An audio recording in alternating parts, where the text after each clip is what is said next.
नमस्कार दोस्तों, आपके अपने चैनल पुष्प ग्लोबल सर्विस में आप सभी का स्वागत है।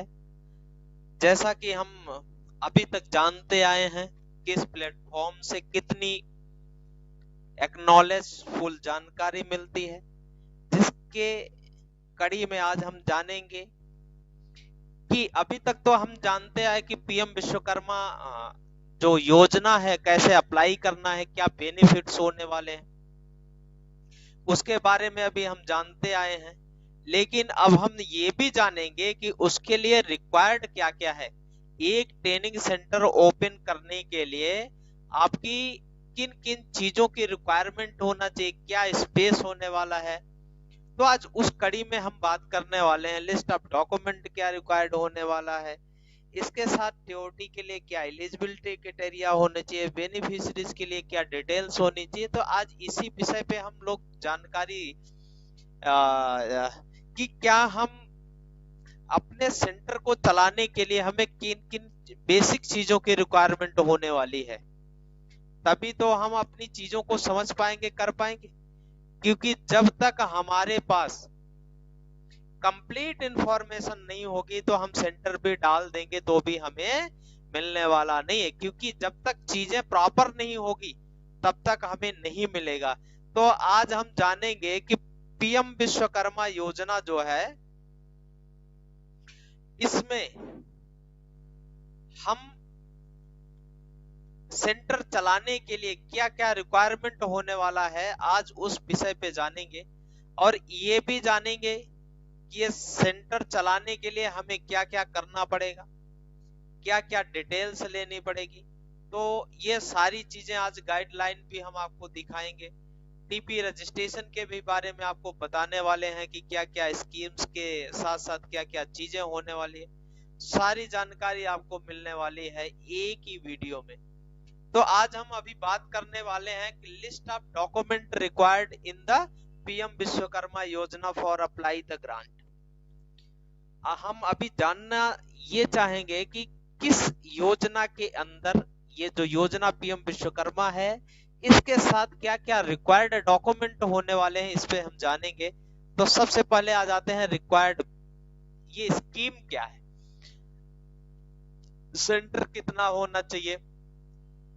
तो हम लोग इसी पे आज डिस्कस करने वाले हैं और जानेंगे कि required of document in the PM Vishwakarma योजना। तो अगर आप टीपीटीसी हैं तो आपके लिए बहुत महत्वपूर्ण है। क्योंकि जब तक आप ये नहीं जानेंगे कि आपको रिक्वायर्ड डॉक्यूमेंट क्या होने वाला है, आपके सेंटर पे आपका सेंटर अप्रूवल होगा तो किन किन चीजों की रिक्वायरमेंट होने वाली है, हमारे सेंटर पे क्या जरूरी है, इसके लिए सारी जानकारी लेने की बहुत आवश्यकता है। तो हम ये सारी चीजें अभी करने वाले हैं और देखेंगे भी कि हम जो है अप्लाई कैसे करें। तो अभी हम देख रहे हैं कि पीएम विश्वकर्मा योजना स्कीम, ठीक है। सेंटर सेटअप के लिए आपको मिनिमम जो है 700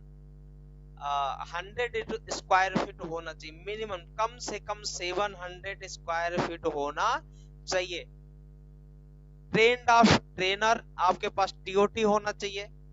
इसके बाद information and document required for taking Vishwakarma योजना ट्रेनिंग सेंटर।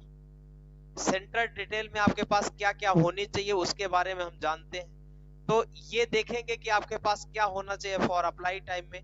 तो सेंटर रेडी फॉर सेटअप, आपके पास एक सेटअप सेंटर होना चाहिए जिसमें कम से कम जो एरिया स्क्वायर फीट है वो 700 फीट होनी चाहिए।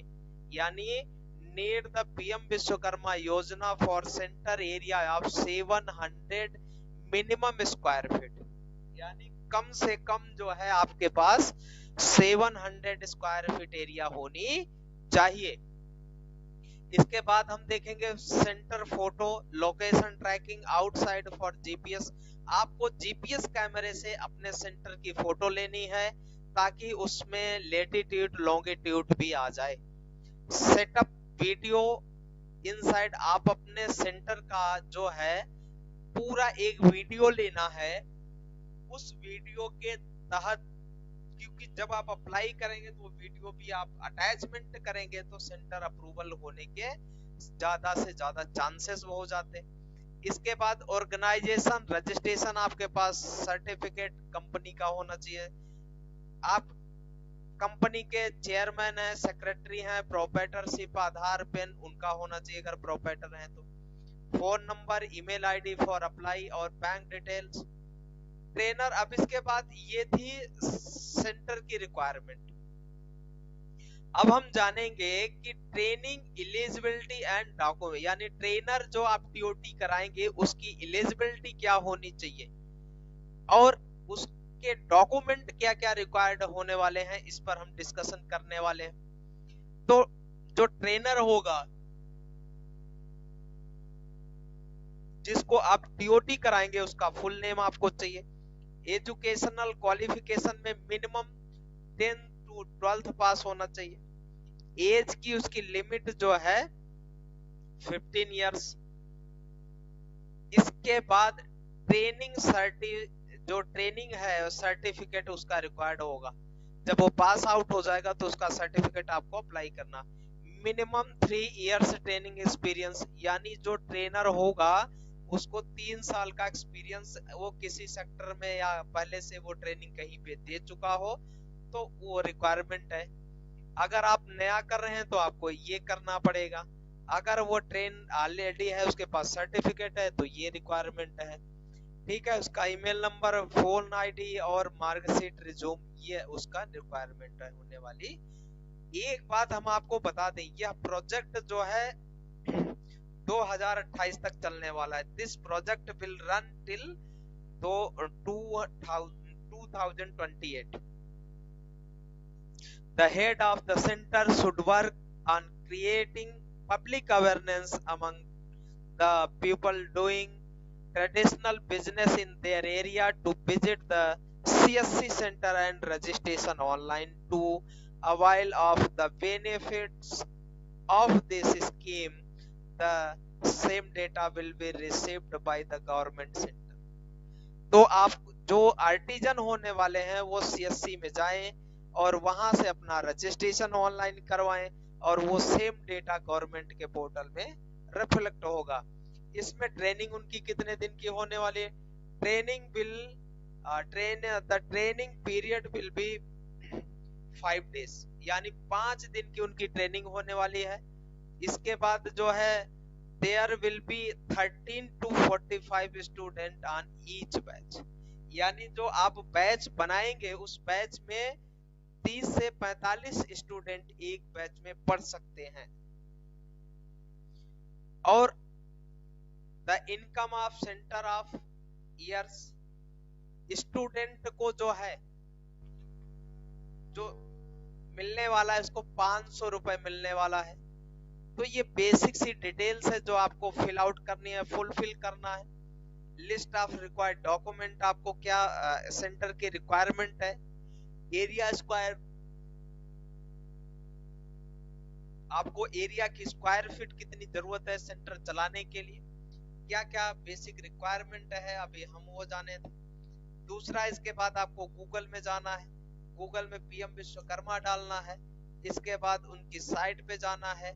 अब इनकी साइट पे कुछ इशू आ रहे हैं जिसकी वजह से प्रॉब्लम है, तो आपको पीएम विश्वकर्मा की साइट पे जाना है और यहाँ से आपको अपने डिटेल्स को अप्लाई करना है।